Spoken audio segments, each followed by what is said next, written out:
Right ఇప్పటి వరకు చూసుకుంటే 1 గంట వరకు పోలింగ్ పర్సెంటేజ్ 40.26% నమోదైనట్టుగా కూడా ఈసీ వెల్లడించింది. ఇప్పుడు ఏలూరు దగ్గర పరిస్థితి అప్డేట్ చేయడానికి మనతో పాటు రాకేష్ అందుబాటులో ఉన్నారు. రాకేష్ అడిగి మరింత సమాచారం అడిగి తెలుసుకుందాం. రాకేష్, మీ దగ్గర ఉన్న ఇన్పుట్స్ ఏంటి? ఏలూరులో పోలింగ్ సరళి ఎలా ఉంది? ప్రస్తుతం మనం ద్వారకా తిరుమల వద్ద ఉన్న ఏలూరు జిల్లా ద్వారకా తిరుమల మండల కేంద్ర హెడ్ క్వార్టర్ ఇది. ప్రస్తుతానికి సంబంధించి చూస్తే మనకు మొత్తం 3 పోలింగ్ బూత్లు ఏర్పాటు చేయడం జరిగింది. అయితే మధ్యాహ్నం కావడంతో కాస్త మందకోడిగా పోలింగ్ జరుగుతున్నప్పటికీ మిగతా ఎన్నికలతో పోలిస్తే ఈ ఎన్నికల్లో మాత్రం స్పష్టంగా ఓటర్ల ఉత్సాహం అనేది కనిపిస్తా ఉంది. క్యూ లైన్ లో చూస్తున్నాం మనం ఎంతమంది కనిపిస్తున్నారు. 2 అవుతుంది. ఇక్కడ నిజానికి టెంపరేచర్ బాగా ఉంది. అయినప్పటికీ టెంట్లు గానీ ఇతర వాటర్ సౌకర్యం కల్పించడంతో కొంత ఉపశమనం పొందుతున్నారు. ఓటింగ్ పర్సెంటేజ్ అయితే పెరుగుతుంది. ప్రస్తుతం ఈ యొక్క గోపాలపురం కాన్స్టిట్యున్సీ చూస్తే మొత్తం 41.2% నమోదైంది. దాదాపుగా 80% రీచ్ అయ్యే అవకాశం కనిపిస్తా ఉంది. గతంతో పోలిస్తే సరే 5 నుంచి 6% ఓటింగ్ పర్సెంటేజ్ పెరిగే అవకాశం ఉన్నట్టుగా ఎన్నికల అధికారులు భావిస్తా ఉన్నారు.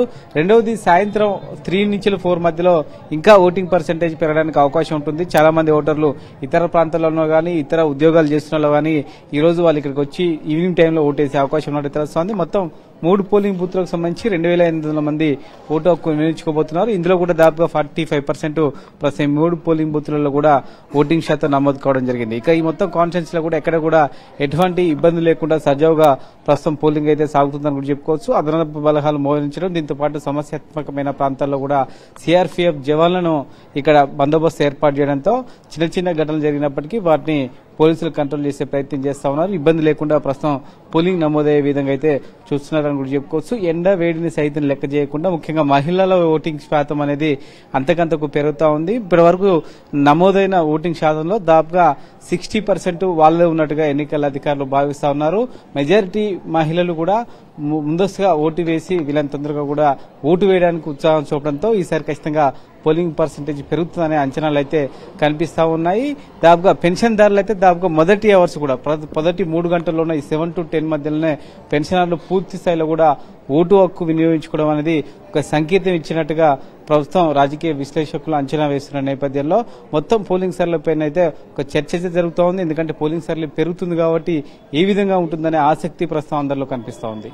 రైట్ రాకేష్, అంటే చూసుకుంటే మున్ముందు ఓటింగ్ సరళి అనేది పెరిగి 80%కు పైగా ఓటింగ్ నమోదే అవకాశం ఉంది అన్నట్టుగా కూడా మా ప్రతినిధి రాకేష్ చెప్తున్నారు ఏలూరు నుంచి. ఇప్పుడు బాపట్ల విషయానికి వస్తే బాపట్లలో కూడా పోలింగ్ సరళి ఎలా ఉంది అనే దానిపై మరింత సమాచారం అందించడానికి మా ప్రతినిధి అమర్ సతీష్ ఉన్నారు అందుబాటులో. అమర్ సతీష్, ఏంటి మరి పరిస్థితి అక్కడ ఎలా ఉంది అమర్? ఎస్ కార్తిక్, ఎండలను సైతం లెక్క చేయకుండా ఓటర్లు ఉదయం నుంచి తమ ఓటు హక్కును వినియోగించుకుంటున్నారు. ఓటు వేసే ప్రతి వ్యక్తి కూడా ఒక ప్రజాస్వామిక శక్తి అంటూ ఎలక్షన్ కమిషన్ ఇచ్చినటువంటి నినాదంతో ఓటర్లందరూ కూడా తమ రాజ్యాంగబద్ధంగా తమకు సంక్రమించినటువంటి ఓటు హక్కును వినియోగించుకునేందుకు బారులు తీరుతున్నారు. ప్రస్తుతం మనం బాపట్లలో ఒక పోలింగ్ కేంద్రం వద్ద ఇక్కడ 16 మంది ఎంపీ అభ్యర్థులు తమ భవితవ్యాన్ని తేల్చుకున్నారు. బాపట్ల జిల్లా వ్యాప్తంగా కూడా ఎండలు మండుతున్నప్పటికీ కూడా ఉదయం నుంచి ఓటు హక్కును వినియోగించుకున్నటువంటి దృశ్యాలు అయితే కనిపిస్తున్నాయి. క్యూలైన్ ద్వారా నిలబడుతున్నారు. అటు వృద్ధులు కావచ్చు, పెద్ద వయసు వాళ్ళందరూ కూడా వచ్చి తమ ఓటు హక్కును వినియోగించుకుంటున్నారు.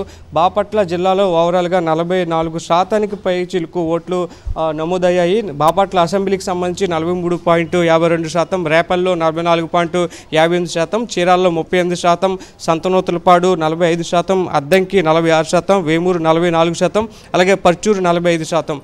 ఈ విధంగా దాదాపుగా 50% వరకు ఓటింగ్ పర్సంటేజ్ అయితే రీచ్ అయింది. మరి సాయంత్రం వరకు కూడా ఓటింగ్ మరింత కొనసాగేటువంటి అవకాశం అయితే కనిపిస్తుంది. అయితే ఉదయం ఎండలు కావడంతో అటు వృద్ధులు కావచ్చు, మహిళలు కావచ్చు వచ్చి తమ ఓటు హక్కును వినియోగించుకున్నారు. అయితే ప్రస్తుతం ఎండలు ఎక్కువ ఉన్నాయి, హ్యూమిడిటీ ఎక్కువ ఉంది కాబట్టి కాస్త పోలింగ్ సరళి మందగించినప్పటికీ కూడా సాయంత్రానికి ఓటింగ్ మరింత పెరిగేటువంటి అవకాశం అయితే స్పష్టంగా కనిపిస్తుంది. ప్రధానంగా మహిళలందరూ కూడా వచ్చి ఖచ్చితంగా ఓటు హక్కు వినియోగించుకున్న దృష్టి అయితే కనిపిస్తుంది. అయితే జిల్లా వ్యాప్తంగా కూడా కొన్ని అత్యంత సమస్యాత్మక ప్రాంతాలను గుర్తించినటువంటి పోలీసులు కొన్ని కేంద్ర బలగాలు కూడా మోహరించున్నాయి. జిల్లా వ్యాప్తంగా చెదురుమదురు చిన్న చిన్న ఘటనలు మినహాయించి ఓవరాల్గా పోలింగ్ అయితే వేగంగా కొనసాగుతుంది. ఖచ్చితంగా ఈవినింగ్ వరకు వచ్చేసరికి బాపట్ల జిల్లా వ్యాప్తంగా పోయిన ఎలక్షన్లో 85% వరకు ఓటింగ్ పర్సంటేజ్ నమోదైంది. ఈసారి మరింత కొంచెం ఎక్కువ నమోదవుతుంది. ఖచ్చితంగా 80%కి ఏమాత్రం తగ్గదని కూడా ఇక్కడ విశ్లేషకులు చెప్తున్నారు. ప్రజలు కూడా చెప్తున్నారు ఖచ్చితంగా ఓటు హక్కు వినియోగించుకోవడానికి మండు టెండర్లు సైతం లెక్క చేయకుండా పోలింగ్ కేంద్రాలకైతే తరలి వస్తున్నారు. నడవలేని వృద్ధులు సైతం ఇతర వాహనాలు ఇతరుల సహాయంతో వచ్చి ఓటు హక్కునైతే వినియోగించినటువంటి దృశ్యాలు అయితే బాపట్ల జిల్లా వ్యాప్తంగా కనిపిస్తున్నాయి. కార్తిక్. రైట్ అమర్ సతీష్, ఏదైతేనే ఉంది ఇప్పుడు ఎండలు ఉన్న నేపథ్యంలో పోలింగ్ సరళి కొంచెం మందకొడిగా సాగుతోంది. సాయంత్రానికి వాతావరణం చల్లపడి ఇక పోలింగ్ శాతం కూడా పెరిగే అవకాశం ఉంది అన్నట్టుగా కూడా అమర్ సతీష్ బాపట్ల నుంచి చెబుతున్నారు. ఇక ఉమ్మడి చిత్తూరు జిల్లా విషయానికి వస్తే పోలింగ్ అక్కడ ప్రశాంతంగా జరుగుతోంది. చిత్తూరు జిల్లాలో మధ్యాహ్నం 1 గంట వరకు 44.50% పోలింగ్ నమోదైంది. తిరుపతి జిల్లాలో 39.14% పోలింగ్ నమోదైంది. ఉదయం నుంచే పోలింగ్ బూతుల వద్ద ఓటర్లు బారులు తీరారు. యువ ఓటర్లు తమ ఓటు హక్కును వినియోగించుకునేందుకు ఉత్సాహంగా పోలింగ్ బూతుల వద్దకు చేరుకుంటున్నారు. పోలింగ్ ప్రారంభంలో 3 చోట్ల ఈవీఎంలు మొరాయించాయి. అయితే అధికారులు వాటి లోపాలను వెంటనే రెక్టిఫై చేయడంతో ఈవీఎంలు సాఫీగా పనిచేస్తున్నాయి. చంద్రగిరి నియోజకవర్గ విషయానికి వస్తే కొత్తగా నమోదైన ఓటర్లు తిరుపతిలో దివ్యాంగులు ఉత్సాహంగా పోలింగ్ కేంద్రాలకు తరలి వచ్చి తమ ఓట్లు వినియోగించుకుంటున్నారు.